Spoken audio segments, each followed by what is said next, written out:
Oi pessoal, tudo bom? Então, para quem não me conhece, eu sou o professor Tainan, professor de História de vocês. É, E aí foi pedido pra gente, né, pela coordenação da escola, para que a gente fizesse alguns vídeos ou fizesse tirar dúvidas, plantões, algumas coisas nesse tipo para tirar as dúvidas de vocês durante esse período de isolamento social. Antes de começar a explicar o conteúdo da minha aula de hoje, né, que é Mesopotâmia e Egito, que eu passei para vocês já há algumas semanas, com uma atividade avaliativa, tudo direitinho, é importante a gente lembrar que esse período ele é tão difícil para vocês quanto para a gente. A gente não tem costume de usar essas ferramentas, muitos de nós professores não são familiarizados com isso, né? A gente não tem costume de utilizar YouTube, Google Classroom, mas mesmo assim a gente está tentando buscar alternativas para que o impacto desse isolamento social seja diminuído, né? Então, para que a gente não perca tudo que a gente construiu até aqui, para que a gente não perca o nosso ano letivo. Então, tudo isso foi pensado justamente para vocês. Então, está sendo tão difícil e desafiador, tanto para vocês quanto para a gente. E eu espero que aí vocês tenham um pouquinho de compreensão, sabe, com a gente também nesse momento. O tanto que a gente está tendo também com vocês. Mas vamos lá. Para começar, a gente precisa entender que as civilizações do Egito e da Mesopotâmia são chamadas de civilizações hidráulicas. O que seria essa civilização hidráulica? Quando a gente fala de hidráulico, remete à água. Então, são civilizações que começaram a surgir próximo de rios e utilizavam a água desses rios para a plantação. Então, essas civilizações hidráulicas, né, em Mesopotâmia e Egito, é porque estavam bem próximas, foram formadas, organizadas próximas dos rios. Aí a gente vai falar um pouco sobre como funcionava cada uma delas, né?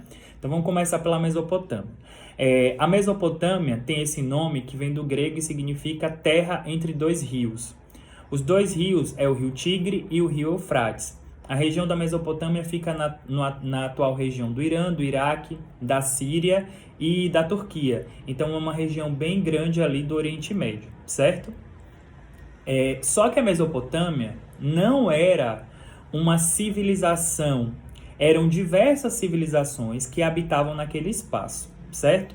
Então é importante a gente lembrar disso. Não era uma civilização organizada como o Egito, não era uma organização civilizada, organizada, não civilizada, organizada, como os gregos ou como os romanos. Eles viviam naquele mesmo espaço, compartilhavam daquele mesmo espaço, mas existiam diversos povos diferentes ali.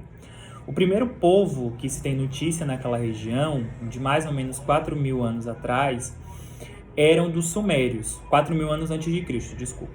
Eram dos Sumérios. Os Sumérios, eles são responsáveis pela escrita. Então, isso é o que vai separar a pré-história da história, da chamada Idade Antiga, né? Da história, pré-história e história. Na verdade, o que é que vai acontecer? Eles começam a se organizar ali naquela região por volta de mais ou menos 5.000 anos, 4.000 anos antes de Cristo, e eles são os responsáveis por constituir o primeiro código de escrita que se tem notícia, que era a escrita cuneiforme. Eles pegavam pequenos blocos de argila, escreviam ali com cunhas, que eram pedaços de madeira ali com a ponta afiada, e essas cunhas tinham como objetivo justamente riscar essa argila, e depois eles colocavam essa argila para secar. Essa argila, depois de seca, né, depois de um tempo que eles secavam, essa argila tomava todo esse cuidado com ela era utilizada para contabilizar.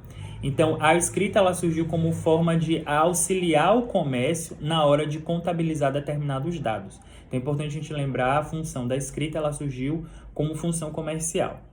Só que os sumérios acabaram, né, sendo ocupados, a região da Suméria e todas as cidades, Ur, Eridu, Lagash, todas as cidades elas foram ocupadas por um segundo povo. Então, primeiro os sumérios, depois a gente tem o segundo povo, que eram os acádios.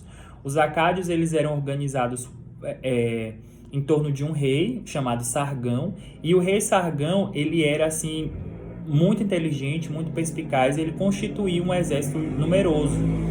E com isso ele conseguiu ocupar as principais cidades sumerianas. Só que depois que ele morreu, os seus sucessores eles não conseguiram manter aquele reino intacto. E aí eles vão ser ocupados pelos assírios. Os assírios eram um povo que vivia na região da Síria, próximo ali, e era um povo extremamente cruel.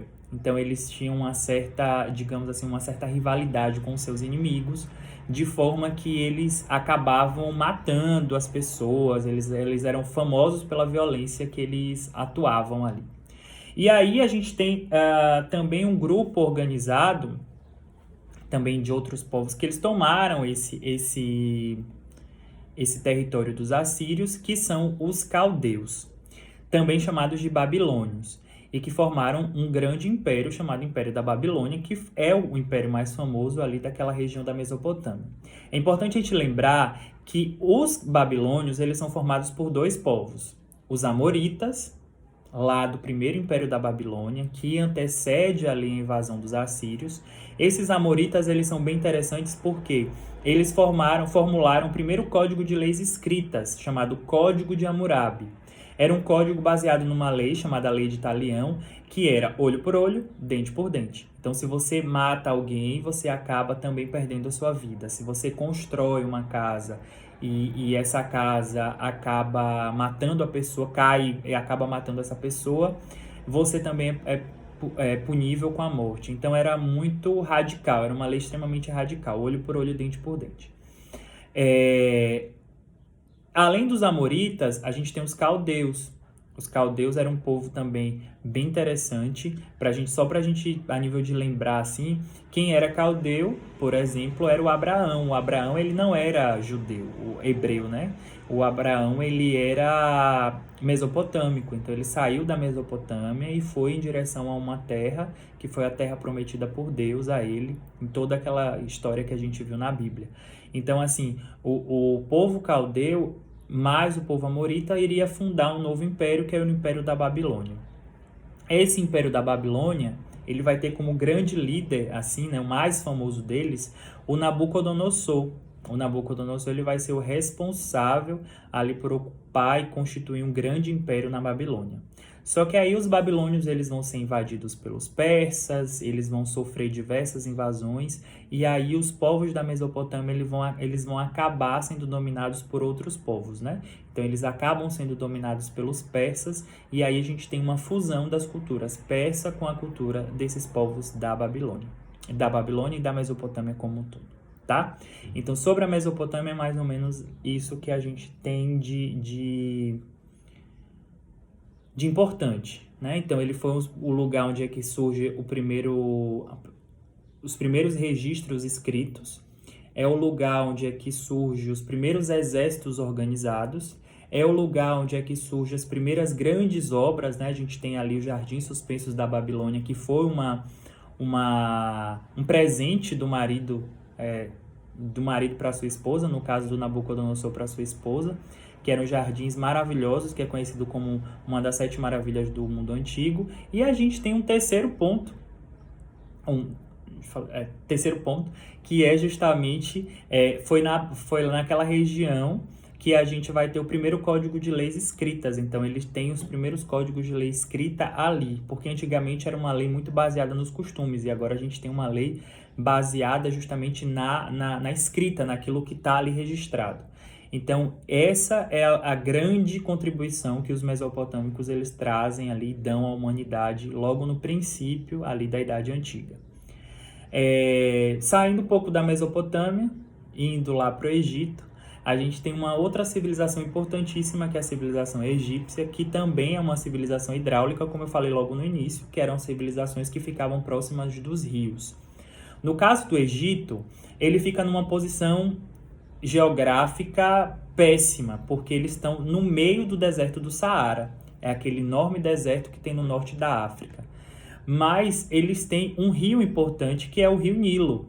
Então, o Rio Nilo, a água do Rio Nilo, faz com que eles mantenham uma economia, mantenham uma agricultura importantíssima para eles naquela época. Então, o Egito é considerado, inclusive para o historiador grego Heródoto, uma dádiva do Rio Nilo. Então, o Rio Nilo é considerado um grande presente, né, para todos os egípcios. A história do Egito também é mais ou menos por volta de 5.000, 4.000 anos antes de Cristo, e começa com pequenas aldeias ao redor do Rio Nilo, que eram chamados de nomos. cada nomo tinha um nomarca, que era o líder daquele nomo. E aí, com o tempo, eles começaram a se rivalizar e brigar entre si. Isso fez com que surgissem, né, diversos nomos que acabaram se agrupando. E aí a gente tem dois grandes nomos. O Alto Egito, que ficava na região mais a sul, né, do continente africano, e o Baixo Egito, que ficava já na foz ali com o mar Mediterrâneo. Então a gente tem o Alto e o Baixo Egito. Até que o rei Menes decide unificar os dois e se tornar faraó. Faraó seria o cara que era soberano tanto no Baixo Egito quanto no Alto Egito. E a partir daí a gente tem toda a história do Egito se organizando. Os faraós, eles eram extremamente, digamos assim, eles se achavam, né? De tal maneira que eles queriam deixar para a posteridade alguma coisa que demonstrasse o quão importante ele era, o quão rico ele era, o quão bem sucedido ele foi. Então a gente tem no primeiro momento ali da história do Egito as grandes construções. Dentre elas a gente tem as pirâmides, né? A gente tem um conjunto, um complexo ainda todo ainda bem cuidado, que é o complexo de Gizé, que fica lá no Cairo, no Egito. E esse complexo, que tem 3 pirâmides, Quéopis, Quefra e Miquerinos, é um complexo de pirâmides que foi construído em determinado período da história do Egito para mostrar o poder desses faraós. É importante a gente salientar que as pirâmides não eram as mansões dos faraós. Tem muita gente que confunde até hoje. Eram lá o lugar onde eles moravam. Não, eles não moravam nas pirâmides. Muito pelo contrário. Eles enterravam os faraós nas pirâmides. Como os faraós eles se achavam deuses, né? Eles acreditavam que seriam representantes dos deuses aqui na Terra, eles acabavam passando por um processo muito específico, que é o processo de mumificação, que só os faraós eles passavam. Então tinha todo um ritual de mumificação dos faraós e depois eles eram enterrados com as suas riquezas dentro das pirâmides, em salas consideradas secretas. Então somente algumas poucas pessoas sabiam o lugar onde é que esse faraó ia ser enterrado. Então somente o faraó e alguns membros da sua família eram enterrados ali. É claro que alguns faraós eles enterravam também os seus escravos, porque como eles acreditavam na vida após a morte, eles achavam que no outro mundo eles precisariam desses seus escravos para alguma coisa. E eles levavam também produtos, ouro, vinho, algumas coisas assim que eles achavam que precisariam na vida após a morte. É importante a gente lembrar que o Egito era uma civilização também extremamente organizada e hierárquica, de tal maneira que existiam diversos grupos sociais. Então a gente tem ali grupos sociais mais importantes e grupos sociais menos importantes. Então, no topo da pirâmide social tinha um faraó, a sua família, tinha os escribas, que eram os responsáveis pelos registros. A gente tinha os militares, os sacerdotes, então a gente tinha as pessoas mais importantes daquela sociedade lá no topo.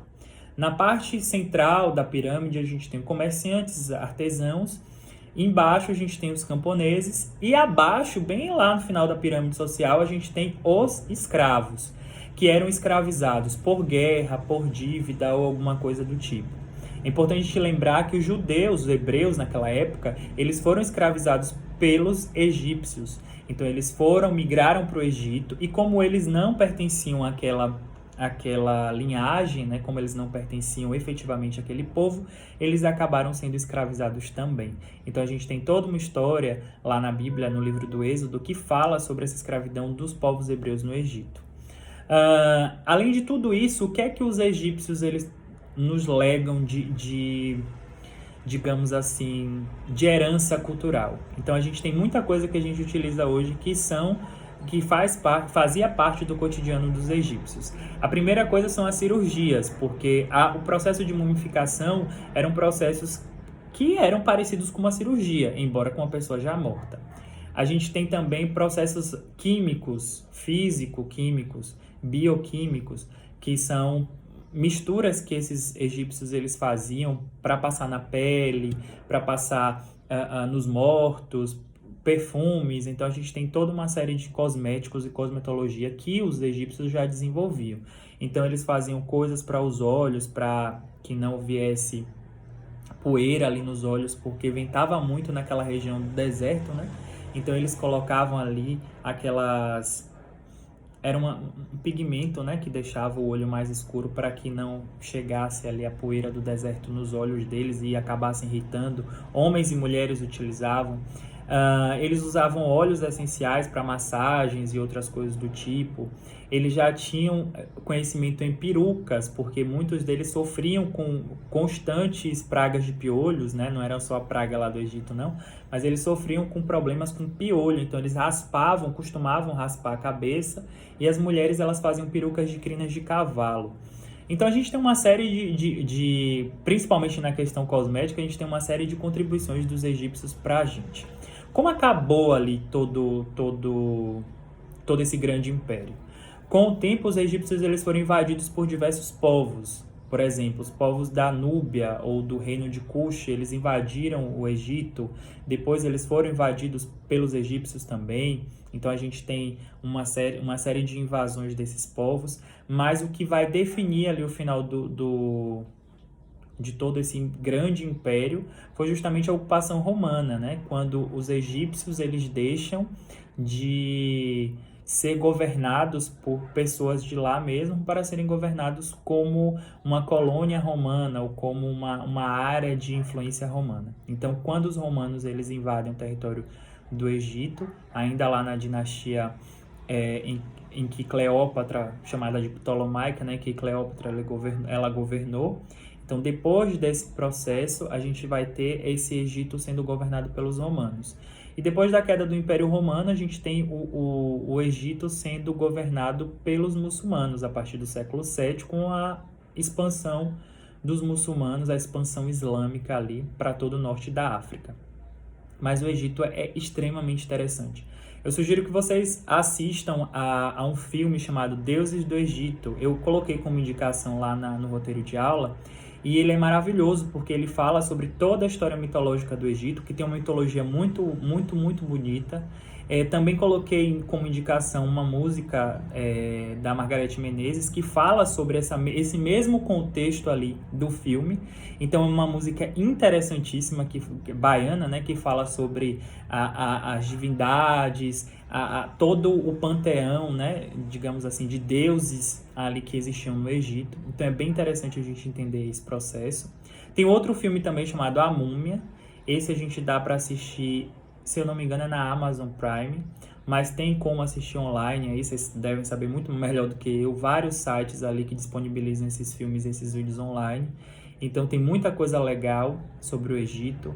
E na internet tem algumas visitas guiadas de museus, então tem vários lugares que fazem vários museus, na verdade, que fazem essas visitas guiadas. Então a gente pode conhecer um pouco sobre a história do Egito, sobre as múmias, sobre como era o processo de mumificação e tal. Então peço que vocês, se tiver dúvida, eu vou colocar lá embaixo ali na sala de aula as perguntas, né, ali no fórum, a gente vai abrir um fórumzinho lá, e aí vocês tiver dúvida, eu vou respondendo até sexta-feira, tá bom? Espero que vocês continuem em casa, né? Esse momento não é para que a gente saia, não é para que a gente fique transitando na rua. É um momento muito sério, a nossa cidade já tem 3 casos de coronavírus, então é para a gente ficar tendo muito cuidado, continuar lavando as nossas mãos, continuar utilizando álcool em gel, a máscara ao sair.